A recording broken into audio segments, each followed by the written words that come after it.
অস্ট্রেলিয়ার কুইন্সল্যান্ডের একটি পরীক্ষাগার থেকে মারাত্মক ভাইরাসের নমুনা চুরি গেছে। কুইন্সল্যান্ডের স্বাস্থ্য কর্তৃপক্ষের বরাতে এমএসএন জানিয়েছে, তারা একে জৈব নিরাপত্তার প্রোটোকল লঙ্ঘনের অন্যতম ঐতিহাসিক ঘটনা বলছে। কুইন্সল্যান্ড কর্তৃপক্ষ গত সোমবার জানায়, পরীক্ষাগার থেকে ভাইরাস রাখা ৩২৩টি শিশি নেই। Queensland public health virology laboratory ২০২৩ সালের আগস্ট থেকে এই ঘটনা ঘটছে। শিশুগুলোতে হেন্ড্রা ভাইরাস, লিসা ভাইরাস ও হেন্তা ভাইরাসের নমুনা রাখা ছিল। মার্কিন সিডিসি তথ্য বলছে, হেন্ড্রা ভাইরাস শুধু অস্ট্রেলিয়াতেই পাওয়া যায়।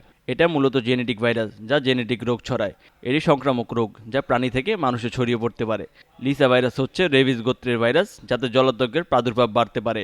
হান্তা ভাইরাস আক্রান্ত হয়ে মানুষ ও প্রাণী মৃত্যু পর্যন্ত হতে পারে। কুইন্সল্যান্ডের পরীক্ষাগার যেখান থেকে চুরি গেছে ভাইরাস স্যাম্পল, সেখানে রোগ জীবাণু নিয়ে গবেষণা করা হয়। চিকিৎসার তথ্য সংগ্রহ করা হয়, ভাইরাসের সম্পর্কে বিশদ জ্ঞান অর্জন করা হয়। মশা ও কীটবাহিত রোগের উপর বেশি গবেষণা করা হয় এই ল্যাবে। উদ্বেগে আছে বিশেষজ্ঞরা, এটাকে গুরুত্বপূর্ণ জৈব নিরাপত্তার ত্রুটি বলে মনে করছে ভাইরাস বিশেষজ্ঞরা।